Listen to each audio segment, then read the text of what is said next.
What are your top priorities as a candidate for the Select Board?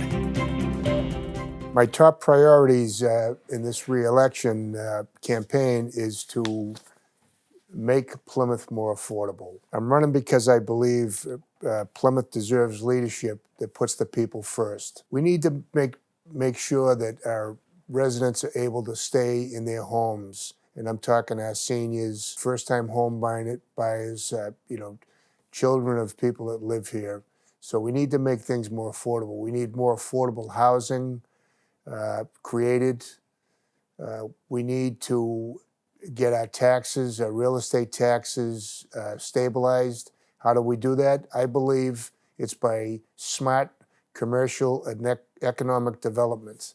And I'd like to see that economic development in areas that already have infrastructure so it doesn't cost the town that much money.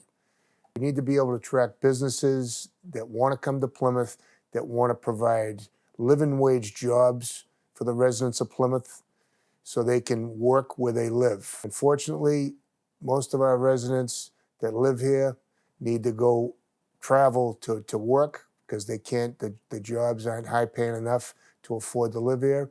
And a lot of the people that work in Plymouth, they travel to come to Plymouth. So our community, if we have people that work and live in the community, they get more involved in the community, they spend more money in the community. So that's important. When these businesses come, we need to embrace them. We need to streamline our permit process, and we need to embrace them coming into the right areas. Planning boards will put the restrictions on them, that not restrictions, but we'll make sure that they're environmentally sound. The reason why I say we need to help them in the right places is because our problem is that we've put too many restrictions. There's been too much opposition, and these developments turn into 40B projects, and we can't stop 40B projects. We've seen 40B projects in our commercial areas that already have infrastructure. I'll give an example. Up in Exit 5, up at Quality Place, that's all commercially zoned. Yet, what do we have there? We have housing developments there. Sawyer's Reach, Hanover, there's a few up there. And that, to me, that's where there should have been commercial development. So we don't have that there, that's residential. Then let's get down to the old Exit 5, Home Depot. You saw they were creating a ramp at one point that was going to go right into the back. That infrastructure would have worked for the commercial project that was going to go in there. But the board, the zoning board at the time, it's not the current board, put so many restrictions on them, and they were so that the developer said that that's it, we're going to go 40B, and they put a housing. There's 330 units there of housing. So there's two examples of the town working against these developers that wanted to bring commercial tax revenue in town, and we need that. Commercial tax revenue is one of the only ways that we're going to help to stabilize our residential taxes. Currently, we're about 7.2% is commercial development revenue, commercial revenue from tax revenue. So we need to get that closer to, I'd love to see 30%. I'm probably asking for the moon, but at least get up to maybe 20% at some point to help us. So that's the way I want to make it more affordable. The other thing I really want to do is I want to help. The reason why I'm running is to help people. It's what I want to do, and I want to help seniors. Seniors are very important to me. I want their quality of life to be better. I know our Health and Human Service Commissioner is working on. We have a status of age dementia-friendly community. With that comes programs that they're creating to help folks that have dementia, Alzheimer's, to treat them with dignity, going into the businesses. We're getting the businesses involved with that. It's a great program. I'm on the CAL advisory, and I'm also on the senior task force, and I want to continue to work with them to get these social projects done. At the same time, the veterans are very important to me. Volunteers of America just opened up a VSO down in the bank, down the Citizens Bank, down in the waterfront. It's a phenomenal resource center for our veterans. They provide, help them with housing, they help them with health care, help them with education. They have computers that they can access for job searches. It's a wonderful group, volunteer group, funded privately, so it's not coming off the taxpayers aren't paying for this. This is a privately funded group that's helping, working with Roxanne Whitbeck, who's our veterans agent, and they're working together to help our veterans. Very important. The last service I want to talk about, nonprofit, is the Coalition for the Homeless Father Bills. The work they're doing is just unbelievable, and I got involved with that and learned a lot about that. They help them with the opiate addiction. There's mental health issues they help them with. There's addiction problems they help them with, and there's economic problems. Those are the three issues that face our homeless. And we want to provide services that they can live in our town and look respectable, and they can be treated with dignity and respect. And we're hoping to get a homeless shelter that provides services, medical, not just shelter, but medical, nutritional services for them. What challenges do you see as a candidate for the Select Board? For me, there's a lot of challenges. It's as an incumbent with the climate out there, with the diversity in our country, there's a lot of people that just hate the government. And no matter what we do, it's not going to be enough for them. And that's sad. But you know what? You have to move on. And as an elected official, you have to represent your constituents. And you have to be accessible to your residents, which I am.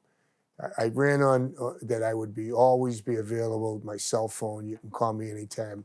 And I've proven that. Today I was on the phone with 2 constituents that have problems in their neighborhoods, and I'm working on those problems. And it's not a day goes by that I don't get calls. And I'm going to be accessible, and I answer calls, and I will get problems solved for you. I'll get questions answered. You might not like the answer, but I'm going to get the answer for that question. So, and that's what I'm running for. So as a challenger, you have to keep your priorities in order. You have to vote what you think is right for you, represent your constituents. And that's what I do. I don't let 10 people in a meeting get up in public comment and affect me. I just have to move forward and vote the way I believe. The big challenge for especially incumbents, but is the lack of factual information. Your people, unfortunately, get all their information from social media. And sometimes it's just simply not true. The facts are not true. We have a couple of, there's been issues for this election cycle for the 2 candidates. There's been more controversial issues this year than I've in my 4 years as selectman. But I have to deal with that. And one thing I've learned is that I'm not perfect. I'm big enough to admit if I make a mistake. And I've done that.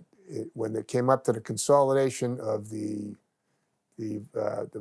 voting polling places, I voted for Plan A, which was 4, and it left out South Elementary. And after I thought about that, and I did get some calls, but before they even started calling, I thought about it, and I realized that I was going to change my vote, and I brought it back for reconsideration because I made a mistake, and I didn't realize how much South Elementary not having as a voting place would affect those folks down at Buttermilk Bay, Red Brook, and South Plymouth. So I reconsidered, I changed my vote, and I admitted publicly in that meeting that I'd made a mistake and I was wrong. And at that meeting, one of my challengers got up under public comment and criticized the board for consolidating. And I made a statement, and I'll make it again right here. Controversial issues, you have to make a decision, and you have to vote the way you feel. And it was easy for that gentleman to get up there and criticize us, but I gave the reasons why I voted the way I did, and then I came back and told him why I reconsidered. So You have to be a good leader, makes decision, and shouldn't have to worry. And he brought up about the election. I made that decision without worrying about my political situation. So anyway, that's part of the challenges, especially as an incumbent. So I represent the people, and I'll always vote to represent the people. Thank you. What opportunities do you see as a candidate for the Select Board? The opportunities as a candidate for Select Board is very simple. I can help people. All my life, I was brought up by parents that believed in hard work. It was family first, work hard, and always help people. That's the way I was brought up. And I've done that in my life. I was lucky enough to meet a great woman, Lisa, my wife. I got 3 beautiful kids, and we summered here, and I was able to, after I got married, we ended up moving full-time to Plymouth in 1995, and I've raised my kids here. And I've been lucky enough to have 2 jobs in the town of Plymouth that I was able to help people. I was a manager in East Bay Grill, and I was able to help so many people in the community with help of other restaurateurs, because the restaurant community is fantastic. Anytime anybody had a benefit, a bereavement, we were there to help them. And I'm very proud of that fact. And I met so many people from the East Bay Grill. That's where I met a lot of people in town. I'm a people person. I'm an assistant chief at the courthouse. And that was another job that I was able to help people. And I helped them through just simply seeing them come in and seeing, because nobody comes in real happy into the courthouse. There's usually people that have issues and problems, whether it's dealing with somebody with substance abuse, whether they have substance abuse themselves, whether it's a domestic issue, or quite simply a first-time arrest, and they're traumatized. I've been able to help them, direct them where they go. I've sat with families of Plymouth residents that had somebody being sectioned for a mental health or substance issue. And I've got to see how destroyed they were and how distraught. And I sat with them and I gave them information. And I was there just to help them. And I did it. I didn't expect any kind of a reward or thank you. But I did. I got thank yous for that. And it made me feel good. So I've been able to help people through those 2 jobs. So, and I've met a lot of people through those 2 jobs. When it came time to run, people asked me to run, and I said, no way, I didn't want to do it. But finally, when I decided, I realized how much I could help people as a select person. And how can I help them? I can listen to problems. People call me, and they have a problem in their neighborhood. They have a problem at their business, okay? And I help them. The nonprofits, again, I've already talked about how I want to help them. That's the rewarding part of this job, is helping people. And I'm hoping that I get reelected, because there's a lot of work that we haven't finished as a select board that I want to be a part of. I want to help the residents of Plymouth. I really do. And I wrote down a quote, and I'm going to read it if you don't mind. And the quote is, we should make an effort to help people. It's not only the right thing today, but it's imperative for living a balanced and healthy life. And that's how I feel. So I'm hoping that I get reelected so I can continue to do that. Thank you. First of all, I'd like to thank Melissa McKenzie and the local scene for doing this. It's very important to me.